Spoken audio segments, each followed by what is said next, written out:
Am I in the internet? So, the internet. Ugh. I could do the whole exposition thing you're meant to do to introduce a subject, but you know what the internet is. You're on it right now. You're using YouTube, a website on the internet, to watch this video. Though, not without watching 15 ads or so I didn't add to my video. Speaking of which, please, I am begging all of you, just get an ad blocker already. I don't care if it doesn't work on Google, just install Firefox. It's so much better anyway. It's so easy. Yeah, it's not really any secret the internet has gone pretty downhill over time. Over time we went from playful looking websites made by both ordinary people and companies to the current internet where it's three websites that try their best not only to keep you on constantly, but also try their best to look the exact same. What did they do to you, Tumblr? These websites, on top of adding unnecessary features that just make them worse and over-organizing everything, also seem to try their absolute best to make themselves unrecognizable. I mentioned Tumblr's Twitterification, but... oh wait, right. I'm sorry. I mean... X. In what world is this basic default X more recognizable than Twitter? With the bird! When you have a website called X, people aren't thinking of Twitter. They're either thinking of A, the letter, or B, porn. Look at this new PayPal logo. It's not even a logo, it's just text. Okay, this is getting ranty. The point is, the mainstream internet is getting boring, no one likes these websites, search engines suck, everyone can clearly see through all of the manipulative tactics they use, and while you've been watching this video, you probably fell victim to it all and started pulling up Twitter, Discord, and Reddit in that exact order before returning to this video after hearing me call you out. That's not what this video is about though. But what if I told you there was a way to mostly get away from all this corporate bland internet nonsense? And what if I told you it doesn't even include having to isolate yourself in the woods while hating technologies for years and years on end until you end up on the news? In fact, the way I'm thinking of to get away from this current era of internet is to go on and use the internet. Right. I guess that teleporter sent me to the library's search engine? Why do they have a search engine? Maybe if I can find a way back to my website, entercatcore.neocities.org, I can find a way out of there back into my home. How do I type into this without a keyboard?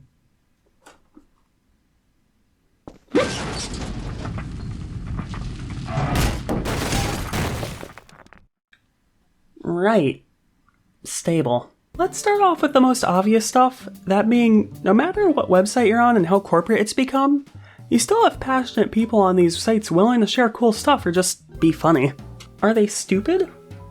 Yes, the answer is yes. This is a Reddit screenshot. Of course they're stupid. No matter what website you're on, if you look in the right places, you can find some pretty cool stuff. I mean, I wouldn't exactly call my stuff cool, but it's better than an Elon Musk tweet at the very least, and hey, look at this! I was able to make this video despite posting it on a big corporate video website owned by Google that does nothing but make itself worse and more buggy and laggy with every week. It sounds obvious, but you'd be surprised with how often people forget they're allowed to actually tune their experiences on the internet. It's still not perfect, it's very algorithm driven and is definitely designed to get the most interactions out of you possible, but as long as you're pretty trigger happy with your block buttons, mute buttons, don't recommend this buttons and the such, you can make your time on these sites 10 times better. Of course these algorithms will try to fight you on this sometimes. I've probably clicked the stop showing me this button on those tabs for video games that YouTube has for some reason like 10 times now and it just keeps showing up, which is why I wouldn't really call this the simplest solution, as it is still very flawed and a bit of an uphill battle. You saw this video's thumbnail though, unless I change it last minute. You know this isn't what I'm talking about. Yes, you can tune these algorithms better to your liking, but they're still all not very fun on their own.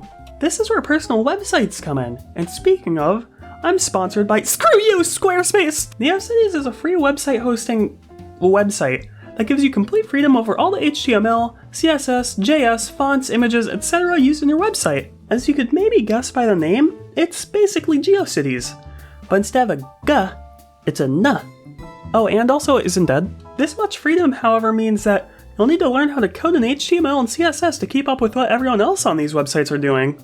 Hey now, that's not a bummer, it's a chance to learn something new! If you want it to be simple, all you'd be able to customize is a boring banner and profile picture. Oh. Of course I am making fun of people who would rather make a Squarespace page for their freaking NFTs or something dumb like that, because it's easier. But as you'd expect, the internet does have a lot of resources and you can download a template online for a website and customize that if it's more your style. The people in these communities offer lots of resources for getting into the independent web, as many would call it. Since these websites are made by passionate individuals who aren't looking to turn over a profit, the websites here are all really unique and fun to explore and look at, with little buttons and web rings that connect themselves to other websites. It's almost like an actual web. Wow, it's almost like this is the actual internet, the actual web. There's an actual web to get lost in and explore, looking at wildly different websites from wildly different people and uniquely expressing themselves in different ways. Although, of course, even if there's pretty much no limits to these websites, there is a certain culture that's formed surrounding this corner of the internet.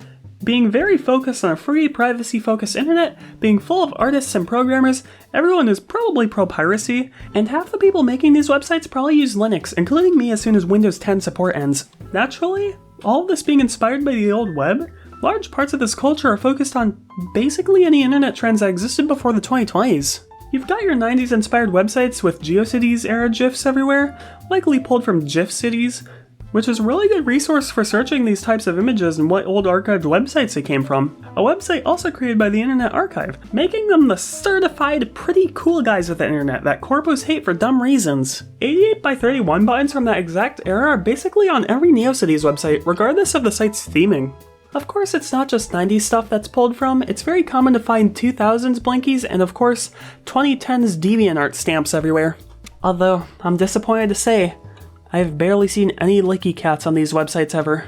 They're still everywhere on Scratch though, so maybe that balances it out. The indieweb is pretty sizable too. If you've only ever used the mainstream internet, you'd probably expect this to be some super niche thing, which, yeah, in the grand scheme of things it is kind of niche. There's a lot of people making personal websites and viewing them now. Like, just as a test, let's type, I don't know, sonicthehedgehog.neocities.org into the URL bar. Right. Well, even if the page is nothing, it's at the point to have accounts are never used beyond creation. Let's go! Guess I've gotta manually go from site to site now in hopes I can find me. Huh.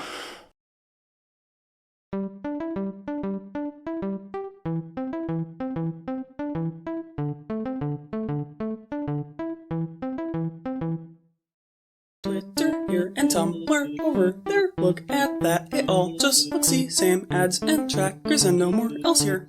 It's now so boring, lame, no more fun shapes and effects to see, it's all just flat corporate designs, no more customization confined, it's now so boring, damn, got to escape this prison of manipulative timelines, ads got to find some way out above into the solo world. It's so hard to claw my way out of these same 5 websites. Let me go. Got to escape this prison of manipulative timelines. It's got to find some way out above into the solo world. Twitter here and Tumblr over there. Look at that, it all just looks the same, ads and trackers and no more else here. Oh gosh, what happened here? Can't get out. Why is it so boring and corporate?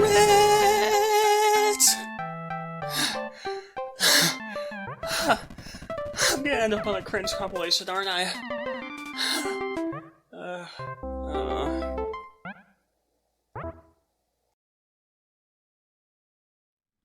Wait. This Twitter profile has a neocities link. Oh my god!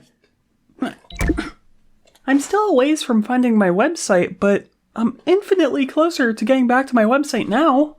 Neocities isn't the only place people host websites on. It's just probably the easiest one. There are other options out there, mainly GitHub from what I've seen. Or even sometimes these websites are just hosted the old-fashioned, probably expensive way, using an actual computer in your room, with a server, or whatever, I don't know what the right terminology would be. These websites outside of neocities are still a part of that culture I described earlier. There's a reason why it's called the indieweb and not the neocities web. This culture even extends outside of just personal websites, with social medias made with these indieweb ideas in mind. While you shouldn't be afraid to go out and make your own personal website, seriously, just make one for fun, it's worth it. Doesn't even need to be good. I can understand how some people wouldn't be super interested in making a whole website. One big indieweb social media, if you can call it that, is SpaceHey. Again, you can probably tell, but this one's just a straight remake of old MySpace, customization and all. Crazy enough, this website was made by someone who never even got to use MySpace during its peak, which makes it even cooler that they managed to create this whole thing. Even better, this website has no algorithm, no trackers, and no ads. It's the purest form of social media you can get in current day. Your profiles, groups, and bulletins that you post can be completely customized with CSS, so if you want to try out this whole indie web thing on a scale that's smaller than making a whole personal website, you should try this one out. It's also pretty fun to find people to just talk to on there. Assuming you're not like me and you just wait around hoping someone messages you first, it can also be pretty fun to chat in one of the 3 actually active group forums. There are site-wide forums, but those intimidate me for whatever reason, I don't know why. SpaceA actually recently passed 1 million users, which is kind of insane to me. That one singular IndieWeb project like this could get this much attention? It's really cool to see, and I hope the website can become even more active. This website basically stays afloat completely through donations, through merch and such, because, there's no trackers or ads or anything. So, if you want logo and flat color sweaters or whatever, then that's something to consider. I swear I'm not sponsored by any of these things, I just really love all this stuff. Speaking of forums, there are also a fair few active forums out there still. I know Melonland is a pretty big one. I haven't used it, but Melonland websites are always pretty fun to look around in. They've also got their own web rings, which are just a ring of websites people can join, each website having a widget that allows you to move from one website in the ring to another. There's not really much to speak on in terms of forums, it's just kinda what you'd expect hearing the word forum in the context of the internet. Fun little spaces to have slow-paced-ish conversations based on the topic of the thread that you've posted under, ideally with little to no ads or tracking on these websites. Of course, some of them do have ads and tracking and the such, because a lot of these forums are just indieweb communities using forum hosting websites from a decade ago or something. But again, Firefox plus ad block. These websites are going to be the last sites to be keeping up with the latest anti-ad block techniques, I promise you. So, to quote my high school English class's generic skeleton essay template, in conclusion, the mainstream internet has gotten very boring in recent times, and it sucks. But you can tune your experience. And I don't mean by using the block button. You can tune your experiences by checking out these online indie web projects. Spend your time making your own personal website. It doesn't matter if it's good, no one will care, it's about the creativity. And no, you cannot pull the "well, I'm not very creative" card on me, because I know that's a lie!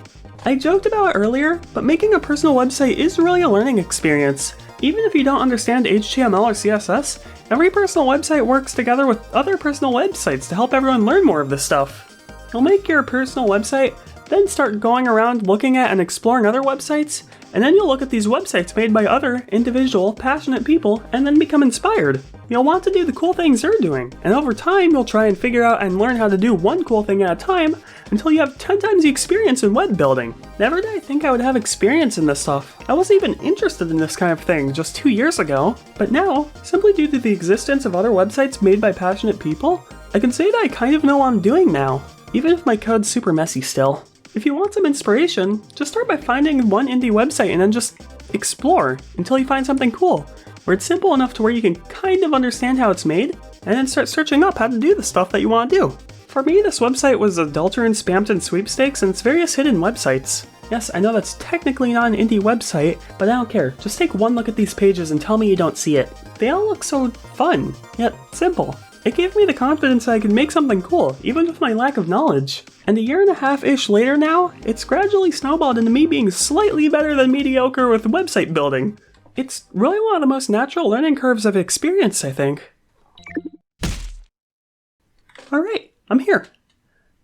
How do I get out now? I got it.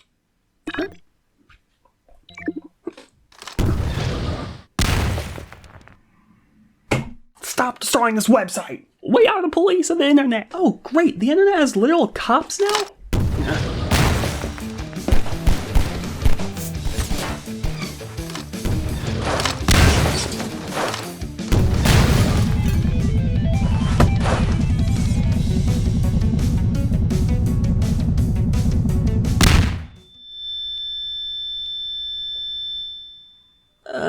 I'm gonna have to get a new PC. It's fine. That Counter-Strike Source Prop PC was really slow anyway. You're finally out of there. Person in my house! It's an apartment. Ooh, cool rock. Okay, can you leave now? No. You see that device that I gave you? Use it. Right now? Okay.